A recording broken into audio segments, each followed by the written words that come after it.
कक्षा 10वीं के विद्यार्थियों को अध्याय 10 से आईएमपी प्रश्न बता देता हूँ। यहाँ से जो प्रश्न आपको देखने को मिलेगा अध्याय 10 से, वो सिर्फ 6 नंबर के प्रश्न आपको देखने को मिलेगा और इस अध्याय में सिर्फ 5 ही प्रश्न हैं। पूरा अगर प्रश्नावली को पढ़ोगे तो पूरे प्रश्नावली में सिर्फ 5 ही ऐसे प्रश्न हैं जो आपको एग्जाम में देखने को मिलेगा। उन पाँचों प्रश्न के बारे में आपको जानकारी दे दूंगा। पहले देख लो, अध्याय 10 में दिया है ऊंचाई और दूरी दिया हुआ है।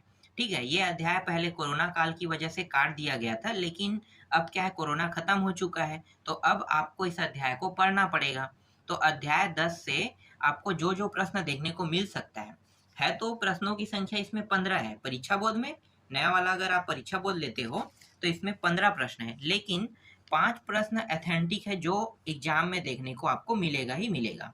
पहला प्रश्न ये वाला मैं आपको समझा भी देता हूँ, सिखा भी देता हूँ, ठीक है, वीडियो के माध्यम से इन पांचों प्रश्नों को। और इसमें और प्रश्न है, उनको भी अगर आप प्रैक्टिस करना चाहो तो कर लोगे, लेकिन इन्हें बनाया कैसे जाता है मैं आपको सिखाता हूँ बहुत ही इजी वे में। ठीक है, पहला प्रश्न देखो, किसी मीनार के शिखर का धरातल किसी बिंदु के उन्नयन कोण 30 अंश, यदि मीनार की दिशा में 20 मीटर चलने पर शिखर का उन्नयन कोण 45 अंश हो जाता है, तो मीनार की ऊंचाई ज्ञात कीजिए। मीनार की ऊंचाई ज्ञात करना है, ये प्रश्न इंपॉर्टेंट है ना। अब मैं इसके लिए एक चित्र बनाता हूँ, जैसे कि प्रश्न में कहा है उसी हिसाब से मैं चित्र का निर्माण करूंगा। ठीक है, इन्होंने उन्नयन कोण की बात किया है जिसका कोण 30 अंश का होना चाहिए। तो सीधी सी बात है, मुझे पता है त्रिभुज जो है कुछ इस प्रकार से बनेगा। उन्नयन कोण हम कहते हैं इस तरह से झुकना। ठीक है, ये झुका है ना, यही दर्शा रहा है कि ये उन्नयन कोण है। तो यहाँ पे 30 अंश का कोण बनेगा बोल रहा है। ठीक है, उसके बाद क्या कहा है, इसी में प्रश्न में 45 अंश का भी उन्नयन कोण का है, तो एक और रेखा हमें यहाँ से काटना है बीचों बीच इस तरह से। तो यहाँ पे जो कोण बनेगा ये बनेगा 45 अंश का कोण बनेगा। ठीक है, और ये जो 30 अंश का जो कोण बना रहा है ना, यहाँ से यहाँ की दूरी बता रहा है यहाँ पे 20 मीटर। कितना चलना है, 20 मीटर। 20 मीटर एम लिख देता हूँ, 20 मीटर। ठीक है, नाम दे देते हैं। तो ये वाला जो हिस्सा है इसे ए नाम दे देता हूँ, इसे बी, इसे सी और इसे डी नाम दे देता हूँ। अब देखो बहुत आसान प्रश्न है, बहुत ही आसान। जो जो दिया है उसको आगे में लिख लेते हैं। ठीक है, प्रश्न में क्या दिया हुआ था, ये कोण सी है, तो कोण सी का मान कितना है, 30 अंश। कोण डी का मान 45 अंश, और यहां से यहां की दूरी सी से डी की, ठीक है, सी डी की दूरी कितनी दी हुई है, 20 मीटर। ठीक है, यहां तक आपको समझ में आ गया। जो प्रश्न में दिया है वही मैंने किया है अभी तक। अब हल करते हैं। हल कैसे करोगे, तो देखो दो त्रिभुज बन रहा है, एक त्रिभुज ये बड़ा वाला और एक इसी के अंदर एक हिस्सा छोटा वाला बन रहा है। ठीक है, तो मैं पहले क्या कर सकता हूँ, बड़ा को लूँ या छोटा, दोनों को मैं लेकर हल कर सकता हूँ मैं चाहूँ तो। ठीक है, तो मैं अभी लेने वाला हूँ छोटा त्रिभुज, ए बी और डी को ले लेता हूँ। तो लिखो त्रिभुज ए बी डी में, ऐसे ही लिखते हैं, ए बी डी में। देखो यहाँ पे कौन सा कोण बना रहा है भाई, डी कोण बना रहा है ना। और ये कोण जो बना रहा है डी कोण, अगर मैं इन दोनों भुजाओं को लूं तो लंबाई और चौड़ाई भुजा को लेते हैं तो कौन सा थीटा बनता है, टेन थीटा। ठीक है, पता है ना, लंबाई अपान आधार क्या बनता है, टेन थीटा बनता है टेन थीटा। तो टेन थीटा का मैं क्या करूंगा, सूत्र लगा दूंगा। तो यहाँ पे ये लंबाई जो है वो ए बी है। ठीक है, लंबाई क्या है, आगे मैं लिख लेता हूँ, ए बी को हम क्या कहते हैं, लंबाई कहते हैं, और डी बी को क्या कहते हैं, आधार। ये डी बी क्या हो गया, आधार हो गया। ठीक है, अब यहाँ पे देखो क्या है, थीटा बना है बिल्कुल। तो यहाँ पे ये कितने अंश का है, 45। तो जहां पे थीटा है ना उसके जगह पे मैं रखूंगा 45। तो ये हो जाएगा, एक सेकेंड, ए बी, ठीक है, ए बी बराबर A B upon D B बराबर 10, कितना रखूंगा, 45। ठीक है, यहां तक समझ में आ गया। अब 10 45 अंश का मान आप लोगों को पता है कि नहीं, बिल्कुल, त्रिकोणमिति सारणी में tan 45 अंश का मान होता है 1 होता है। तो इसके जगह में मैं कितना रख सकता हूँ 1। तो A B upon D B बराबर 1 मैंने रख दिया 1। ये जो मान है डी बी इसको तिर्या गुणा के रूप में ऊपर ले जाता हूँ। तो ए बी बराबर क्या हो गया डी बी, मतलब जितनी दूरी ए बी की है उतनी ही दूरी किसकी होगी डी बी की। इसे मैं समीकरण 1 नाम दे देता हूँ। ठीक है, यहाँ तक समझ में आ गया। अब एक त्रिभुज हल हो गया, दूसरा त्रिभुज अब हल करते हैं। दूसरा त्रिभुज देखो ए बी और सी पूरा ले लेते हैं। ये रेखा आप गायब कर दो, इस रेखा को अभी। ठीक है, गायब कर देते हैं। दूसरा त्रिभुज हल करते हैं, बगल में कर लेते हैं, ज्यादा आसान रहेगा। ठीक है, क्योंकि बार बार चित्र की आवश्यकता पड़ेगा ही पड़ेगा। त्रिभुज ए बी सी में देखो, ए बी सी में हल करेंगे तो आप लोगों को पता होगा ना, लंबाई अपान क्या होता है आधार। तो लंबाई देखो, ये लंबाई है ए बी और आधार बी से सी है। और यहाँ पे कितने अंश का कोण बना है, तो tan थीटा, थीटा के जगह में हम रखेंगे 30 अंश। समझ में आ रहा है। लंबाई अपन आधार को हम कहते हैं tan थीटा कहते हैं, बिल्कुल कहते हैं ना सूत्र में। तो इसका जो मान है यहाँ पे tan में 30 अंश का कोण बना रहा है। तो लंबाई और आधार को लिखेंगे a अपान यहाँ से यहाँ की भुजा की मान है ए बी और यहाँ से यहाँ बी सी बराबर tan थीटा। ठीक है, इसका मान त्रिकोणमिति सारणी में कितना होता है, त्रिकोणमिति सारणी में होता है 1 अपान करनी 3 होता है। ठीक है, तो 1 अपान करनी 3 रख लेते हैं। अब इसे तिर्यक गुणा कर देते हैं, ये वाला मान इधर चला जाएगा ऊपर और ये वाला मान यहाँ पे ऊपर आ जाएगा। तो करनी 3 ए बी अपान बी सी ऐसा कर सकते हैं। ठीक है, ठीक है, तो यहाँ पे हो गया बी सी, इतना आ गया। ठीक है, और एक चीज आपको पता है कि नहीं, नहीं पता है तो मैं आपको बता देता हूँ। देखो क्या करेंगे, यहाँ पे ये जो बी सी है ना, ये यहाँ से यहाँ और यहाँ से यहाँ दोनों भुजाओं को मिलाने के बाद बना है ना। तो दो हिस्सों में से क्या कर लेते हैं, काट लेते हैं।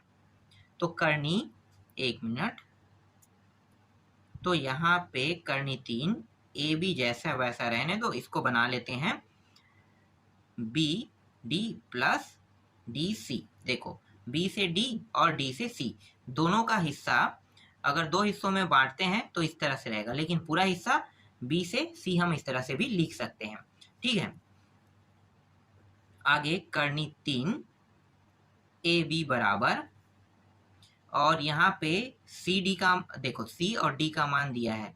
ठीक है, तो B D plus C D का मान कितना है 20 दिया हुआ है, तो 20 यहाँ पे मैं लिख लेता हूँ। ठीक है, तो 20 यहाँ पे मैंने लिख लिया। और किसी का मान दिया है क्या, जिन जिन का मान दिया है उनके मान को हम रख रहे हैं।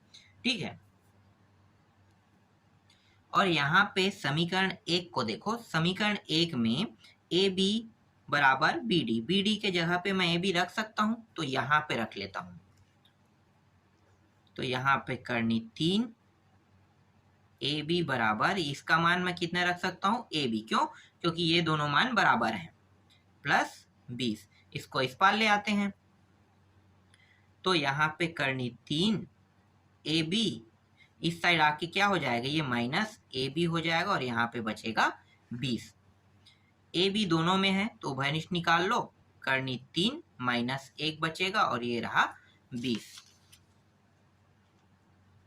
इसको इस पार ले जाते हैं, तो ए बी बराबर 20 और ये नीचे में आ जाएगा करनी, सॉरी सिर्फ करनी इसी बस में लगा है ना, यहाँ पे गलत हो गया है, इसे सुधार लेते हैं, करनी 3 माइनस 1 ऐसा। ठीक है, तो ए बी का मान कितना आ गया, देखो ए बी का मान आया है इतना आया है। ठीक है, ए बी का मान कितना आया है 20, करनी 3 माइनस 1 इतना प्राप्त हुआ। ठीक है, आगे क्या करेंगे, अब इसे हल करते हैं। तो हल करने का तरीका क्या है मैं आपको बताता हूँ। जब भी इस तरह से करनी नीचे में आ जाता है ना, करनी 3 माइनस 1, तो परिमेयकरण वाला विधि आपको पता है, हरों का परिमेयकरण, इसे मैं यहाँ पे स्टॉप करता हूँ ना, यहाँ पे इसका अगला स्टेप क्या होगा, देखो अगला स्टेप यहाँ से शुरू करता हूँ। हरों का परिमेयकरण विधि पता है कि नहीं? नहीं पता है तो मैं आपको सिखा रहा हूँ। चलो, ये कक्षा 9वीं के विद्यार्थियों को पता होगा, क्योंकि कक्षा 9वीं में ना हरों का परिमेयकरण मैंने बताया था। ठीक है, हरों का जब परिमेयकरण करते हैं तो कर्णी 3+1 और यहाँ पे कर्णी 3+1। कई लोगों को यहाँ पे ऐसा लग रहा होगा कि यहाँ पे नीचे में हर में कर्णी 3-1 दिया, तो यहाँ पे हमने प्लस क्यों लिया है? ठीक है, परिमेयकरण करते हैं तो चिन्ह को ही बदला जाता है, रियल यही फैक्ट है। पूरा मान हम नीचे के मान को उतारेंगे, लेकिन जब भी ऐसा लिखेंगे तो दोनों में क्या लगा देंगे? अगर यहाँ पे धन दिया रहता है तो मैं यहाँ पे दोनों पे ऋण लेता, और यहाँ पे ऋण दिया है इसलिए यहाँ पे धन लिया गया है। यही होता है हरों का परिमेयकरण विधि। इसका अंदर गुणा कर देते हैं तो 20 कर्णी 3+1, और यहाँ पे कर्णी 3 बस होगा, और 1 इस तरह से। तो ये हो गया 20 कर्णी 3+1, और 2 और 1 3 और 1 कितना हो गया? 2। 2 एकम 2 दहाई, तो यहाँ पे मान आ गया 10, और कर्णी 3+1, यही क्या है? इसका आंसर है। ठीक है, यही क्या है? इसका आंसर है। तो इस तरह से आपको बनाने थे। समझ में आया? नहीं आया तो भी आपको समझना पड़ेगा। वीडियो को दोबारा देख लेना, क्योंकि ये प्रश्न इंपॉर्टेंट है। यही प्रश्न आपको एग्जाम में देखने को मिलेगा। एक प्रश्न मैंने आपको बता दिया, ठीक है, और बताता हूँ। देखो, इसमें टोटल 15 प्रश्न दिए हुए हैं, तो प्रैक्टिस ये सारे प्रश्नों को प्रैक्टिस अब कर लेना। ठीक है, ये है। मैं आपको एक सिंपल ट्रिक बताता हूँ। ट्रिक क्या है कि अगर इस तरह से कोण 30 अंश दिया है और एक भुजा का मान दिया है ना, तो इस वाले भुजा का मान आसानी से निकाला जा सकता है। कैसे? लंबाई और ये क्या है? आधार, इसको हम क्या कहते हैं? टेन थीटा कहते हैं। और कोण कितना दिया है? 30 अंश। तो 30 अंश में मान कितना होता है? 10/30 में 1/कर्णी 3 होता है। देखो यहाँ पे इन्होंने लाया 1/कर्णी 3, और एक भुजा का मान पता है, मतलब उस भुजे का मान को आपको यहाँ पे रख देना है। जैसे ये आधार है तो आधार का मान यहाँ पे दिया है। ठीक है, आधार के मान को जैसे रखोगे और इसको ऊपर ले जाओगे तो हल करने पर आपका उत्तर आ जाएगा इतना। ठीक है, ये प्रश्न। लेकिन इस प्रश्न को मैंने इंपॉर्टेंट नहीं कहा इतना। ठीक है, चलो फिर भी प्रैक्टिस कर लेना। ऐसे प्रश्न और है, प्रैक्टिस के लिए मैं आपको दे देता हूँ। ये प्रश्न भी प्रैक्टिस के लिए है। अगर परीक्षा बोर्ड यूज करते हो नया ईयर्स वाला, तो 15 प्रश्न दिया है इसी साल वाला। ठीक है, तो 15 प्रश्न में सभी प्रश्नों की अगर आप प्रैक्टिस करते हो तो उनमें सिर्फ 5 ही प्रश्न आपको देखने को मिलेगा। मैं वही प्रश्न आपको बता रहा हूँ। ठीक है, सबको देख लेना, फिलहाल मैं छोड़ नहीं सकता हूँ सभी को, लेकिन जो आने वाले हैं वही प्रश्न मैं आपको बता रहा हूँ। देखो, ये वाला प्रश्न है, किसी टीले के शीर्ष वाला लिखा है। ठीक है, यहाँ पे 30 अंश और 60 अंश दिया हुआ है, और 60 मीटर उसकी ऊंचाई है, तो मकान के बीच की दूरी ज्ञात कीजिए। इसको कैसे बनाओगे? तो सबसे मेन चीज होता है चित्र बनाना। यहाँ पे दोनों को साथ साथ दिया है, 30 और 60 अंश। इसका मतलब जो हमारा चित्र रहेगा कुछ इस प्रकार से बनेगा। मैं आपको दिखाता हूँ, देखो। चित्र को आपको बनाना है, इस तरह से करना है। यहाँ पे ये वाला और ये वाला, ठीक है, एक रहेगा 30 अंश इस तरह से, और ये वाला रहेगा 60 अंश, और दोनों की ऊंचाई क्या है? तो ये ऊंचाई हो गया। यहाँ से यहाँ की लंबाई कितनी है? 60 मीटर है। ठीक है, ये समझ में आ गया। चित्र कुछ इस प्रकार से रहेगा।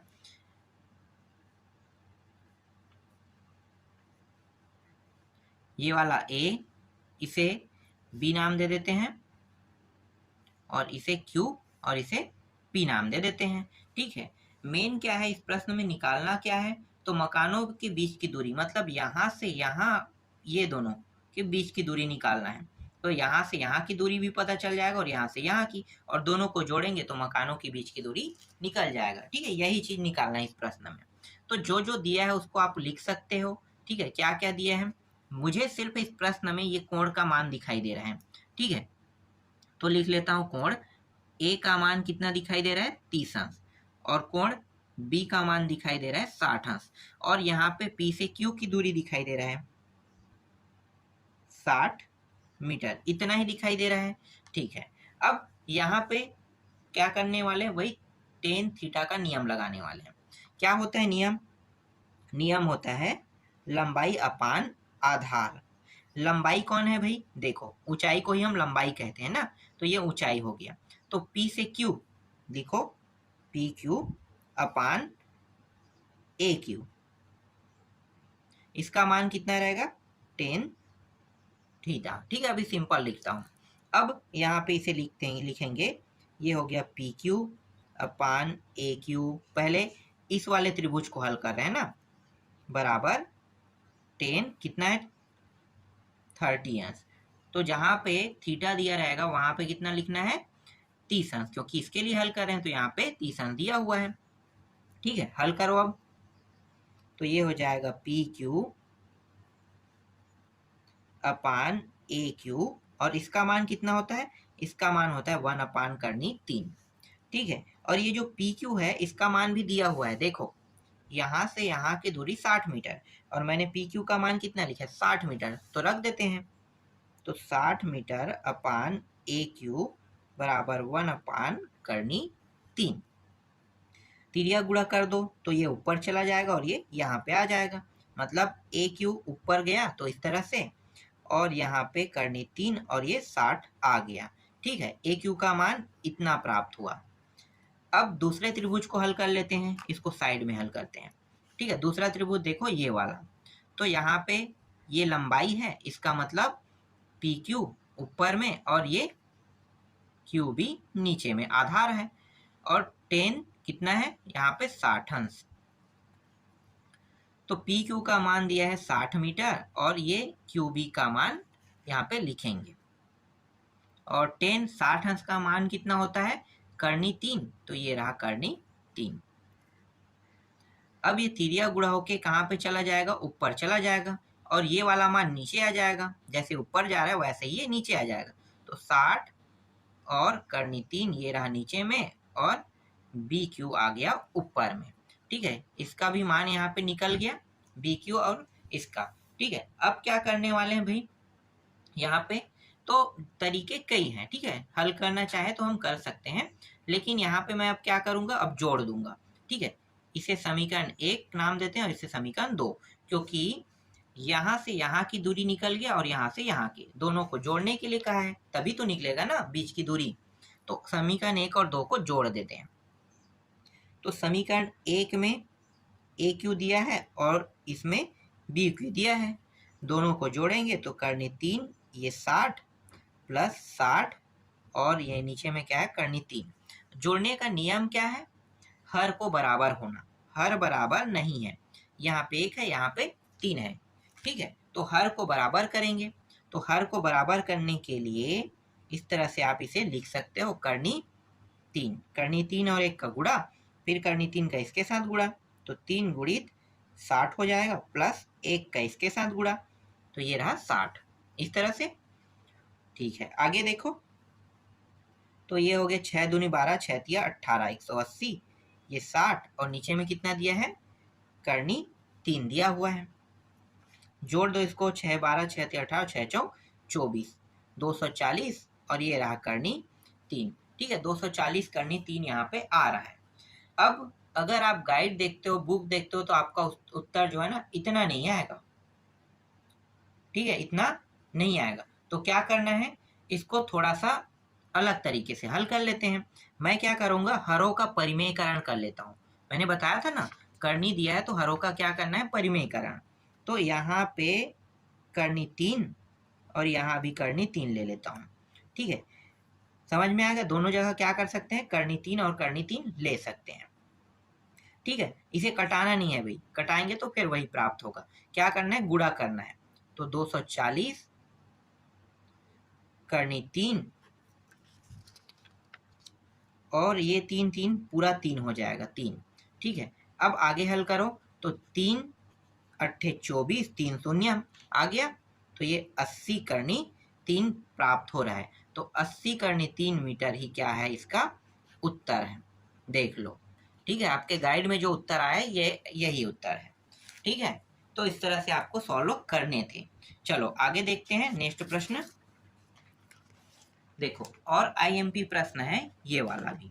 ठीक है, ये प्रश्न जो है सेम टू सेम पहला जैसा है, मैं आपको दिखा देता हूँ।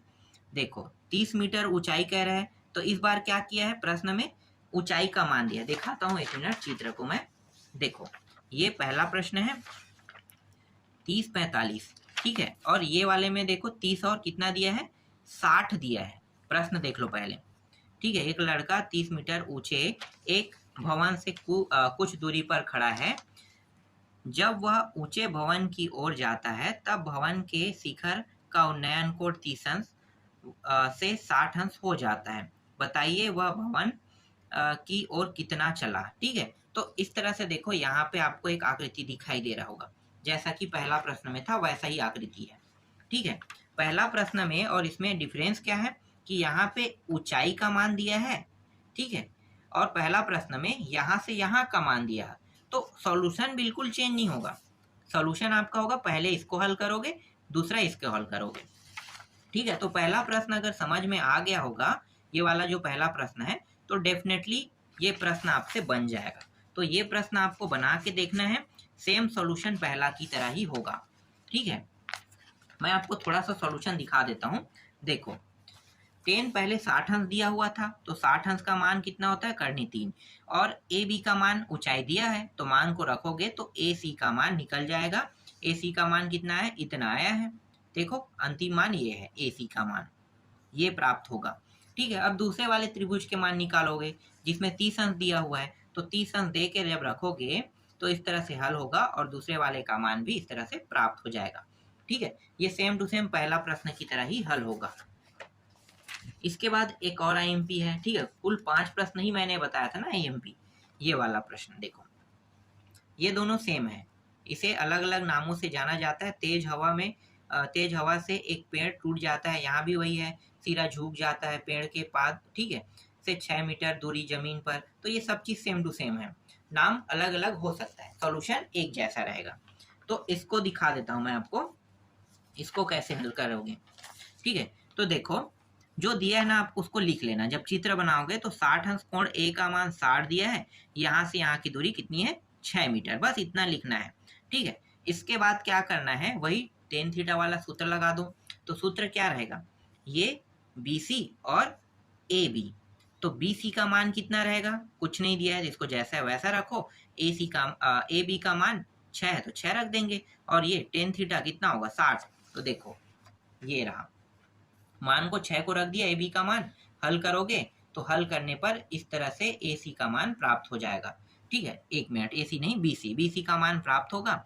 अब BC के मान के माध्यम से आपको निकालना है AC का मान, ठीक है। तो AC के मान के लिए आपको ये वाला उपयोग करना है, ठीक है। ये मान जब हम निकालेंगे इसके मान को, तो यहाँ पे ये 60 अंश जो है ना 10 में ना रह के कॉस बन जाएगा। क्या बन जाएगा, कॉस। तो देखो कॉस 60 अंश का मान होता है 1/2, AC का मान इतना आ गया। अब क्या करना है, समीकरण 1 और 2 को जोड़ देना है। जोड़ोगे तो ये उत्तर आ जाएगा। ये इंपॉर्टेंट था, समझ में आ गया होगा, ठीक है। बेसिक जानकारी बहुत इंपॉर्टेंट रहता है। इसके बाद अंतिम प्रश्न देखो, ये एग्जाम में आ सकता है।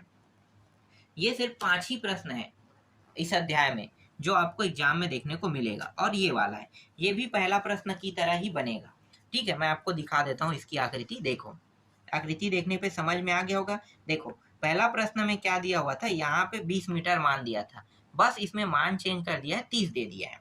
तो सॉल्यूशन क्या होगा, सेम टू सेम रहेगा, ठीक है। सॉल्यूशन आप देख लो, 10 60 है, ठीक है, और 10 क्या दिया हुआ है 30 अंश है, दोनों का मान निकलेगा। उसके बाद क्या करना है भाई, हल कर देना है, ठीक है। दोनों को देख लो, ठीक है, तो दोनों का निकल गया। तो h का मान यहाँ पे कितना आ रहा है, हमें सिर्फ h का मान निकालना है। तो ये रहा h का मान 15/3 मीटर आएगा। इन 5 प्रश्नों की अच्छे से प्रैक्टिस करना, मैंने आप लोगों को समझा दिया है, और यही प्रश्न आपको एग्जाम में देखने को मिलेगा।